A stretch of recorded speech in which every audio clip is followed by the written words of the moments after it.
नमस्कार, स्वागत है आपका द न्यूज पर। मैं हूं आपके साथ शिप्रा सैनी। दिल्ली शराब घोटाले में तिहाड़ जेल में बंद दिल्ली के पूर्व डिप्टी सीएम मनीष सिसोदिया को एक और बड़ा झटका लगा है। दरअसल मनीष सिसोदिया की जमानत याचिका को दिल्ली हाई कोर्ट ने खारिज कर दिया है। ये बहुत बड़ा झटका मनीष सिसोदिया के लिए है। जिस तरीके से वो बीते 1 से 1.5 साल बीत चुका है, जेल में बंद है, कोई राहत जो है मनीष सिसोदिया को जेल से नहीं मिल रही है। और इन सब के बीच ये बड़ी खबर है कि मनीष सिसोदिया की जमानत याचिका को दिल्ली हाई कोर्ट ने खारिज कर दिया है। और न सिर्फ खारिज किया है, बल्कि जो टिप्पणियां दिल्ली हाई कोर्ट की ओर से की गई है, जाहिर तौर पर इस पूरे घोटाले को लेकर वो तमाम टिप्पणियां आम आदमी पार्टी की मुश्किलें बढ़ाएंगी। क्योंकि साफ तौर पर कोर्ट ने यह कहा है कि दरअसल एक ताकतवर और प्रभावशाली व्यक्ति है मनीष सिसोदिया, तो ऐसे में उन्हें जमानत नहीं दी जा सकती। वो सबूतों के साथ छेड़छाड़ करेंगे, इसलिए उनकी जमानत याचिका को दिल्ली हाई कोर्ट ने खारिज कर दिया है। जहां दिल्ली हाई कोर्ट के फैसले पर आम आदमी पार्टी ने सवाल उठाए हैं, आतिशी ने बाकायदा प्रेस कॉन्फ्रेंस करते हुए असहमति जाहिर कर दी है और सुप्रीम कोर्ट में अपील करने की बात कही है। लेकिन वहीं बीजेपी ने इस पूरे फैसले को लेकर प्रतिक्रियाएं दी हैं और साफ तौर पर कहा है कि मनीष सिसोदिया का काला चिट्ठा जो है वो दिल्ली हाई कोर्ट ने सबके सामने रख दिया है। और इसके बाद भी दरअसल आम आदमी पार्टी मनीष सिसोदिया, अरविंद केजरीवाल को बेकसूर बता रही है। लेकिन दिल्ली हाई कोर्ट ने इस पूरे मामले की सुनवाई करते हुए जो तमाम टिप्पणियां की हैं वो आम आदमी पार्टी के लिए आंखें खोल देने वाली हैं। क्योंकि जो तमाम बातें दिल्ली हाई कोर्ट ने इस पूरे फैसले के दौरान कही है, इस याचिका को खारिज करते हुए ये साफ तौर पर कहा कि सिसोदिया जो हैं प्रभावशाली व्यक्ति हैं, एक बहुत शक्तिशाली व्यक्ति दिल्ली सरकार के सत्ता के गलियारे में है, क्योंकि उनके पास 18 विभाग थे। जस्टिस स्वर्णकांता शर्मा ने कहा कि आम आदमी पार्टी के नेता मनीष सिसोदिया इलेक्ट्रॉनिक सबूत के साथ साथ तमाम जो महत्वपूर्ण सबूत हैं इस दिल्ली शराब घोटाले में, उन्हें नष्ट करने में शामिल थे। ये बड़ी टिप्पणी जो है दिल्ली हाई कोर्ट के जस्टिस की ओर से कही गई है। तो जाहिर तौर पर ये जो टिप्पणियां इस पूरे मामले की सुनवाई के दौरान कही गई है, ये कहीं ना कहीं आम आदमी पार्टी के लिए मुश्किलें बढ़ाने वाली हैं। यही वजह है कि बीजेपी के नेता शाजिया इल्मी से लेकर बीजेपी के नेता मनजिंदर सिंह सिरसा ने इस पूरे मामले को लेकर आम आदमी पार्टी पर हमलावर वो नजर आए हैं। और मनजिंदर सिंह सिरसा ने तो यहां तक कह दिया कि अभी भी आम आदमी पार्टी खुद को बेकसूर बताएगी, जबकि कोर्ट उनका काला चिट्ठा सबके सामने रख रहा है। क्या कुछ उन्होंने कहा है, सुनिए। उन्होंने करोड़ों रुपया बनाया है।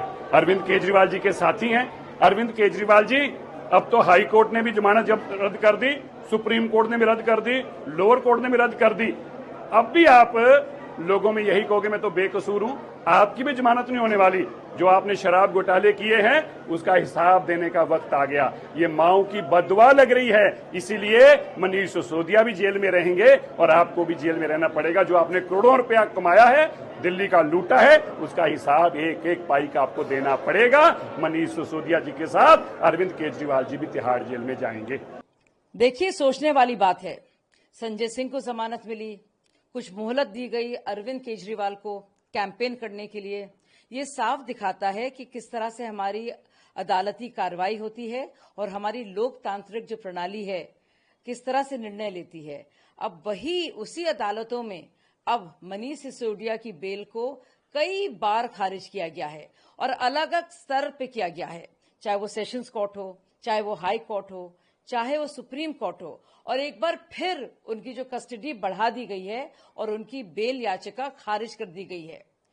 तो अगर अरविंद केजरीवाल कहते हैं कि जो कुछ भी हो रहा है शराब घोटाले को लेकर और जिस तरह से गिरफ्तारियां हो रही हैं वो भाजपा प्रायोजित हैं, तो बताइए ये कि जिस तरह से अभी बेल खारिज की गई है, बेल की अपील, वो भी भाजपा प्रायोजित है। और जब आप बाहर आ गए हैं कुछ दिनों के लिए कैंपेन करने के लिए, क्या वो भी भाजपा प्रायोजित है? और अगर संजय सिंह को भी राहत मिली और बाहर उनकी गिरफ्तारी खत्म हुई और बाहर आए, वो भी क्या भाजपा प्रायोजित है? तो देखिए, जब आपके मतलब का होता है तब तो वो अदालत को थैंक यू बोलते हैं, और जब आपके खिलाफ जाता है तो उसी लोकतांत्रिक प्रणाली को, उन्हीं अदालतों को आप गाली गलौज करते हैं। तो साफ तौर पर हाईकोर्ट ने यह कहा है कि 18 विभाग बतौर मंत्री मनीष सिसोदिया के पास थे और ऐसे में उन्हें एक नई शराब नीति तैयार करने का काम दिया गया था। दरअसल हाईकोर्ट ने 14 मई को सिसोदिया, सीबीआई और ईडी की दलीलें सुनने के बाद याचिकाओं पर अपना आदेश सुरक्षित रख लिया था। वहीं आम आदमी पार्टी को उम्मीद थी कि कम से कम हाईकोर्ट से तो उन्हें जमानत मिल जाएगी, लेकिन ऐसा हुआ नहीं और आम आदमी पार्टी ने यह अब कहा है कि हम हाईकोर्ट के आदेश का सम्मान करते हैं, लेकिन बीजेपी ये सब राजनीतिक बदले की भावना के तहत कर रही है। यानी हाईकोर्ट की टिप्पणियां, हाईकोर्ट का फैसला भी आम आदमी पार्टी के लिए बीजेपी का फैसला हो गया। और आतिशी ने किस तरीके से अपनी बौखलाहट दिखाई है, सुनिए। कुछ ही अभी समय पहले दिल्ली हाईकोर्ट ने एक ऑर्डर दिया है जो मनीष सिसोदिया जी की जमानत की अर्जी थी, उसको खारिज किया है। हम हाईकोर्ट का सम्मान करते हैं, लेकिन हम हाईकोर्ट के फैसले से सम्मानपूर्वक असहमत हैं।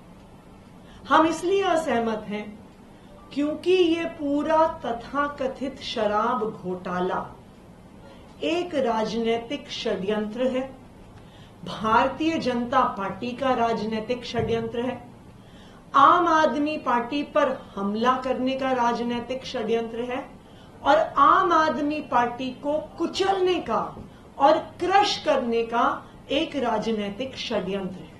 तो कुल मिलाकर इस पूरी शराब नीति के चलते मनीष सिसोदिया जेल में बंद हैं। पिछले साल यानी 2023 में फरवरी में सिसोदिया को गिरफ्तार किया गया था। वहीं ईडी ने सिसोदिया को मार्च 2023 को सीबीआई की एफआईआर से जुड़े मनी लॉन्ड्रिंग केस में गिरफ्तार किया था और लगातार जो निचली अदालत है यानी दिल्ली की जो राउज एवेन्यू कोर्ट है वहां पर सुनवाई चल रही है। लगातार तारीख पर तारीख मिल रही है। जो मनीष सिसोदिया की कस्टडी है वो लगातार बढ़ रही है और राउज एवेन्यू कोर्ट ने भी 31 मई तक के लिए उन्हें जेल भेज दिया है। उसके बाद आगे की सुनवाई कोर्ट में होगी। तो जहां निचली अदालत से एक के बाद एक सिसोदिया को बड़ा झटका लग रहा है, तो वहीं दिल्ली हाई कोर्ट ने एक बार फिर से मनीष सिसोदिया, आम आदमी पार्टी और अरविंद केजरीवाल के अरमानों पर पानी फेर दिया है, जो कि जमानत याचिका को खारिज करते हुए ये साफ तौर पर कहा है कि सिसोदिया प्रभावशाली व्यक्ति हैं, उन्होंने सबूतों को नष्ट किया है, ऐसे में उन्हें जमानत नहीं दी जा सकती। अब आम आदमी पार्टी का यह कहना है कि वो इस पूरे मामले को लेकर सुप्रीम कोर्ट का रुख करेगी, सुप्रीम कोर्ट में अपील दायर करेगी। हालांकि सुप्रीम कोर्ट से भी सिसोदिया को पहले कोई राहत नहीं मिली है, अब एक बार फिर से सुप्रीम कोर्ट का रुख करने की तैयारी है।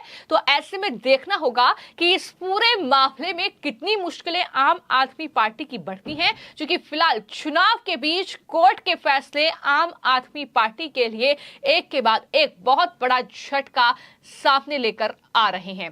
फिलहाल आपकी इस पूरी खबर को लेकर क्या राय है, हमें कमेंट बॉक्स में जरूर लिखें और चैनल को सब्सक्राइब करें। धन्यवाद।